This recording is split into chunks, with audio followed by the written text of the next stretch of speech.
2026 मार्च तक पूर्णतया नक्सल समस्या से मुक्त कर पाए। मध्य प्रदेश से भी समूल नक्सलवाद का खात्मा हो चुका है। नक्सलवाद के खात्मे में कई अधिकारियों ने अपनी महत्वपूर्ण भूमिका निभाई है। इसमें बालाघाट के आईजी रहे संजय कुमार भी शामिल हैं। तो लास्ट के 42 डेज में 42 नक्सलाइट ने सरेंडर किया था। 2025 जो साल है उसमें सबसे ज़्यादा नक्सली मारे गए। डेडलाइन दिया गया, बिल्कुल फिर एक टारगेट ओरिएंटेड अप्रोच से हमने काम किया। मध्य प्रदेश तो दिसंबर में ही नक्सल मुक्त हो गया था। मुझे गर्व है हमारे प्रधानमंत्री और गृह मंत्री के नेतृत्व में देश ने लाल सलाम को आखिरी सलाम किया है। ये हमारे लिए लोकतंत्र के लिए भी गौरव की बात है। देश नक्सल मुक्त हो चुका है। 31 मार्च 2026 का डेडलाइन गृह मंत्री अमित शाह ने दिया था और इसी डेडलाइन को फॉलो करते हुए सरकार ने नक्सल मुक्त भारत की घोषणा कर दी है। मध्य प्रदेश से भी समूल नक्सलवाद का खात्मा हो चुका है और नक्सलवाद के खात्मे में कई अधिकारियों ने अपनी महत्वपूर्ण भूमिका निभाई है। इसमें बालाघाट के आईजी रहे संजय कुमार भी शामिल हैं। इस वक्त भोपाल कमिश्नर बन चुके हैं संजय कुमार सर, इस वक्त हमारे साथ हैं। सर, देश नक्सल मुक्त हो चुका है। आप बालाघाट में रहे हैं, नक्सल ऑपरेशन को लीड कर चुके हैं। एक ड्रीम था कि नक्सल मुक्त भारत होगा, अब सर वो सपना साकार हो गया है। क्या रिएक्शन होगा आपका सर इस खबर के बाद? नहीं, मध्य प्रदेश तो बेसिकली दिसंबर में ही 11 दिसंबर को ही घोषणा हो गई थी और अपना मध्य प्रदेश का जो एरिया है वो नक्सल मुक्त हो गया था। उसके बाद नक्सल मुक्त होने के बाद नॉर्मल पुलिसिंग ये जो अफेक्टेड एरिया थे इनमें होने लगी थी। सर, अभी अगर बालाघाट की बात करेंगे तो कितनी चुनौती थी आपके लिए वहाँ काम करने के लिए? नक्सल के हिसाब से कितने कैडर्स वहाँ पर नक्सल के थे? कैसे आप लोग प्लानिंग बनाते थे, क्योंकि बहुत घना जंगल भी था बालाघाट में? नहीं, काफ़ी, अगर हम 2019 की बात करें तो 2019 में मैं 6 एरिया कमेटी सक्रिय थी। बाद में फिर धीरे धीरे कम होती गई नक्सलियों की संख्या। अब फाइनल अगर हम बात करें इसकी तो लास्ट के 42 डेज में 42 नक्सलाइट ने सरेंडर किया था और इस तरह से बेसिकली, और एनकाउंटर भी काफ़ी हुए थे। 2025 में 10 नक्सली मारे गए थे, उससे पहले भी 24-23 में भी एनकाउंटर हुए थे। लेकिन 2025 जो साल है वो उसमें सबसे ज़्यादा नक्सली मारे गए और सबसे ज़्यादा संख्या में नक्सलियों ने सरेंडर किया।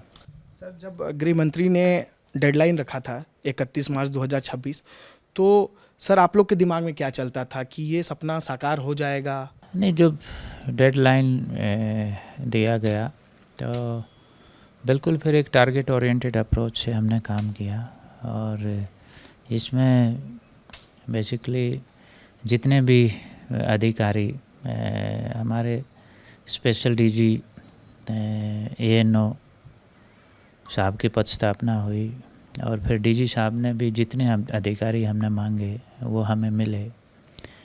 माननीय CM साहब भी हर महीने मीटिंग लेते थे, तो सभी विभागों का भी सहयोग मिला। जो हमने मांगे, जो भी हमने मांगा, चाहे वो 850 SSU के पद हों, चाहे होक के 350 पद और बढ़ाने की बात हो या गृह जिले में पोस्टिंग की बात हो, वो सारी मांगे माननीय CM साहब द्वारा हर मंथली जो मीटिंग होती थी उसमें सारी हमारी मांगें पूरी हुई उसमें और सभी विभागों का सहयोग भी मिला और सब ने मिल के काम किया, जिसके कारण ये हम इस अपने टारगेट में सफल हो सके। सर, ऐसा कोई ऑपरेशन जो आपको याद आ रहा हो अभी जहन में कि बहुत कठिन परिस्थितियां थी लेकिन उसमें भी आप लोगों को सफलता मिली थी? कोई एक आध ऐसा ऑपरेशन का आप जिक्र करेंगे जो आपके नेतृत्व में वहाँ पर हुआ और उस समय के हिसाब से बहुत बड़ा ऑपरेशन रहा? कई ऑपरेशन हुए, बेसिकली बालाघाट में हुए, कुछ मंडला में भी हुए। बालाघाट का ज़्यादा बड़ा एरिया अफेक्टेड है तो बालाघाट में ज़्यादा हुए। तो अगर हम काफ़ी लास्ट के एक एनकाउंटर हुआ था पचामा दादर में जिसमें 4 नक्सली मारे गए थे और उससे पहले एक एनकाउंटर फरवरी 25 में हुआ था, उसमें भी 4 नक्सली मारे गए थे, सूपखार एरिया में हुआ था। तो और भी कई एनकाउंटर हुए तो काफ़ी उसमें फोर्स ने बहुत अच्छा काम किया। हमेशा ऑपरेशन से पहले कैसे तैयारी होती थी, कैसे आप लोग ब्रीफ करते थे जवानों को, क्योंकि रात का भी समय होता था जब ऑपरेशन चलते थे, किन बातों का ध्यान रखना होता था? मुखबिर तंत्र क्योंकि नक्सलियों के भी काफ़ी मजबूत होते हैं, उनको भी पता चल जाता है कि फोर्स का मूवमेंट हो रहा है तो वो भी मूवमेंट करने लगते हैं, तो इन सब चीज़ों को कैसे बैलेंस किया आपने सर? नहीं, हमने बेसिकली ज़्यादातर जैसे कोई भी सूचना मिलती है तो उस पर कुछ हमने छोटे ऑपरेशन लॉन्च किए जिसमें बहुत जल्दी पहुंचना होता है, कुछ हमने बड़े ऑपरेशन लॉन्च किए जिसमें पूरे एरिया को इन्फॉर्मेशन मिली और पूरे एरिया को घेर के बड़ा कासो लगाया गया। तो दोनों के कुछ हमने छोटी टीम भेजी, उसमें भी हमें सफलता मिली, और जो बड़े ऑपरेशन किए गए उसमें भी जैसे पूरे एरिया को घेर के काफ़ी संख्या में फोर्स को लगा के, तो दोनों ही तरह के ऑपरेशन में सफलताएं मिली। और सर लोगों से संवाद की अगर बात करेंगे, क्योंकि एक पुलिस के लिए ये भी चुनौती थी कि जो ग्रामीण हैं स्थानीय, उनका भी दिल जीतना, उनका भरोसा जीतना, तभी आप जाकर ऐसे ऑपरेशनों को भी अंजाम देते हो, क्योंकि स्थानीय लोकल्स भी काफ़ी रहते हैं।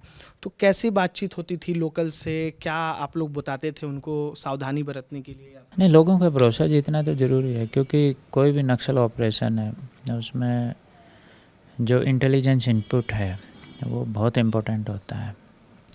तो उसमें लोगों का बहुत सहयोग मिला और पुलिस ने भी बड़ा अच्छा काम किया, लोगों का विश्वास जीता, लोगों को भी बड़ा भरोसा हुआ पुलिस के ऊपर, क्योंकि जब लोगों का भरोसा होता है तभी वो अच्छा इनपुट देते हैं। और अपनी पॉलिसी भी बहुत, मध्य प्रदेश शासन की पॉलिसी भी बहुत अच्छी है, चाहे वो सरेंडर पॉलिसी हो, मतलब बेसिकली मेन सरेंडर पॉलिसी के ही कई कंपोनेंट हैं। तो जैसे कोई मान लो कोई बढ़िया सूचना देता है, पुलिस का सहयोग करता है, जिसके बाद अच्छा ऑपरेशन हो जाता है, तो सूचना देने वालों को हम सीधे नौकरी भी देते थे। बहुत सारे लोगों को नौकरी दी गई और नक्सलियों पे इनाम भी बहुत होता है। तो एक तो पुलिस ने लोगों का भरोसा जीता, दूसरा इंसेंटिव भी शासन द्वारा अच्छे दिए गए, मध्य प्रदेश शासन द्वारा। तो दोनों का मिला के यही रिजल्ट रहा कि बड़े अच्छे इनपुट हमें मिले। सर एक सवाल मैं पूछूंगा कि ऐसी कोई घटना जिसके बाद सर बहुत दुख हुआ हो, क्योंकि जवानों की शहादत भी हुई है, इस कामयाबी के पीछे जवानों ने अपनी जान को भी कुर्बान किया है, कोई ऐसी घटना सर जिसके बाद काफ़ी दुख हुआ हो कि नहीं अब तो नक्सलवाद का खात्मा होकर ही रहेगा? क्योंकि हमने देखा था सीएम साहब भी एक घटना के बाद गए थे तो जवान जो हैं वहाँ रो पड़े थे, बहुत सारी तस्वीरें हमने देखी है सर रोने की, लेकिन एक बहुत बड़ी सफलता। कोई ऐसी घटना आपको? ये एक एनकाउंटर हुआ था 19 नवंबर 2025 को, ये छत्तीसगढ़ के एरिया में एनकाउंटर हुआ था, जिसमें हमारे एक बहुत ही बहादुर अधिकारी लेट श्री आशीष शर्मा जी शहीद हुए थे। वो बहुत ही जांबाज और बहुत अच्छे अधिकारी थे। तो नेचुरली वो वीरगति को प्राप्त हुए। तो वो एक ऐसी घटना थी जिसका सभी को बहुत दुख हुआ। बहुत ही योग्य अधिकारी थे। तो उसके बाद बिल्कुल ये इस घटना के बाद जो है ना सभी के मन में बहुत गुस्सा था और ये था कि नहीं भाई अब तो हमें जो है ना इस समस्या का खात्मा करना है, किसी भी मतलब किसी भी हाल में करना है। और उसके बाद फिर उसी एरिया में जब वो बेसिकली एक विकास नगपुरे नक्सली है जिसकी पार्टी थी जिसके साथ एनकाउंटर हुआ था, तो बाद में वो विकास नगपुरे ने भी कुछ दिन के बाद फिर वहीं महाराष्ट्र पुलिस के सामने सरेंडर कर दिया था। तो ये उन्होंने भी एक्सेप्ट किया है कि हॉक फोर्स के साथ हमारा एनकाउंटर हुआ और जिसमें वो अधिकारी शहीद हो गए। तो उसके बाद नक्सलियों के दिमाग में भी डर था कि अब हॉक फोर्स जो है ना आप लोगों को छोड़ेगी नहीं। तो वो भी एक कारण बना कि उन्होंने मुझे लगता है हफ्ता 10 दिन के बाद ही महाराष्ट्र पुलिस के सामने सरेंडर कर दिया। एक आखिरी सवाल लूँगा मैं इसी सिलसिले से, क्योंकि देश नक्सल मुक्त हुआ है तो इनमें जिनकी जिनकी भूमिका रही है लोग इसके बारे में भी जानना चाहते हैं। सर एक आखिरी सवाल है, परिवार के लिए और आपके लिए कितना चैलेंजिंग रहा बालाघाट, क्योंकि लोग कहते हैं कि जो नक्सल एरिया होता है वहाँ का पोस्टिंग काफ़ी कठिन होता है, परिवार को समय नहीं दे पाता व्यक्ति, रात रात को ऑपरेशन चलते हैं, कैसे मैनेज किए सर? नहीं, ये बेसिकली नक्सल एरिया में आपको दिनों रात घूमना पड़ता है। आपको रात को भी ऑपरेशन करने पड़ते हैं, दिन में भी, और कई दिन तक लंबे लंबे ऑपरेशन करने पड़ते हैं। तो वो एक चैलेंज है, कठिन परिस्थितियाँ होती हैं। तो वो, और जैसा पुलिस अधिकारी को वैसे भी वर्क लाइफ बैलेंस बनाना पड़ता है, उसमें थोड़ी दिक्कत भी होती है। तो होती हैं परेशानी कई बार। खुशी होगी, गर्व होगा कि आप भी उस भूमिका में रहे जब देश नक्सल मुक्त हो गया। नहीं, बिल्कुल, वो बहुत ही अच्छा एक्सपोजर था। और जब जिस समस्या के खिलाफ लड़ रहे थे और जब उसमें कामयाब हुए तो नेचुरली खुशी तो होती है। ठीक है सर, शुक्रिया, बहुत शुक्रिया आपका सर बातचीत करने के लिए। संजय कुमार सर हैं, भोपाल पुलिस कमिश्नर हैं, बालाघाट में आईजी रहे हैं और इनके नेतृत्व में बालाघाट में नक्सलियों का सफाया हुआ और मध्य प्रदेश नक्सल मुक्त तो हुआ ही, लेकिन आज देश भी नक्सल मुक्त हो गया है और इसकी खुशी उन हर अधिकारियों को है जिन्होंने अपनी महत्वपूर्ण भूमिका नक्सलवाद के खात्मे में निभाई है। कैमरा पर्सन वीरेंद्र नागर के साथ अनमोल तिवारी, विस्तार न्यूज।